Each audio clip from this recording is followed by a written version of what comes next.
আমার মাথায় যত সব অদ্ভুত চিন্তা, অনেকে পাগলও বলতে পারেন। আমি নিজেও জানি না এসব চিন্তা আমার মাথায় কোথা থেকে আসে।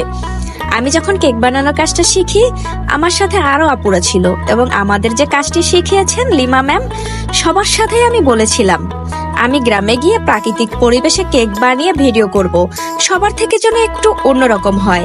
সবাই তো কেক বানায়, আমি একটু ভিন্নভাবে বানাই।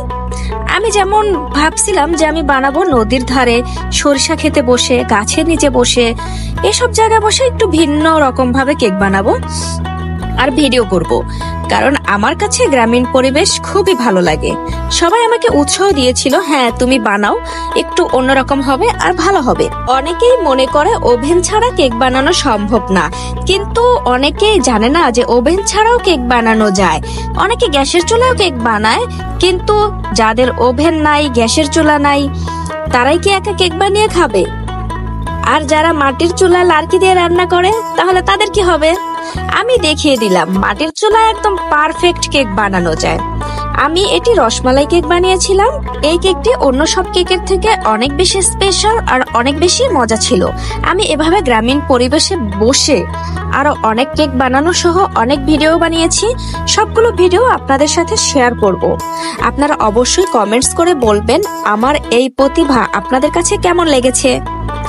অনেক আপু বা ভাইয়ারা তো কেক বানান, জানি না এরকম মাটির চুলায় কয়জনে কেক বানিয়েছেন। যারা বানিয়েছেন তারা অবশ্যই জানেন মাটির চুলায় বানানো কেকের ফ্লেভারটা একটু বেশি ভালো লাগে। আপনাদের যদি রেসিপির দরকার হয় আমাকে কমেন্টস করে জানাবেন। যদি বেশি সাড়া পাওয়া যায় আমি ফুল রেসিপিটা আপনাদের সাথে শেয়ার করব।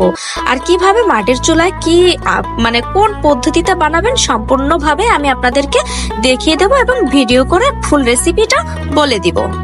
তো দেখুন আমার কেকটা কিন্তু অনেক বেশি সফট হয়েছে।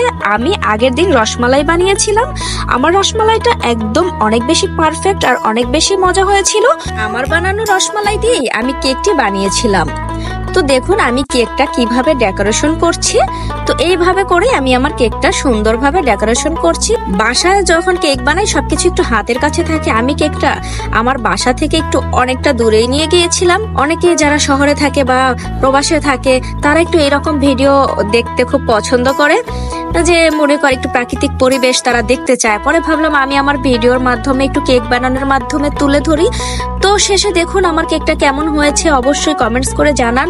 আর খেতে তো মাশাআল্লাহ অনেক বেশি মজা হয়েছে, সবাই বলেছে মাশাআল্লাহ তোমার কেকটা তো অনেক বেশি মজা হয়েছে। আরো কিছু ভিডিও আপনাদের জন্য মেক করে রেখেছি, ইনশাআল্লাহ একটা একটা করে ছাড়বো। কিছু আছে সরিষা খেতে বসে কেক বানিয়েছি, আবার এখানে বসেও কেক বানিয়েছি, আর আমি এইখানে বসে অনেক আরো অন্য অন্য রেসিপিও বানিয়েছি।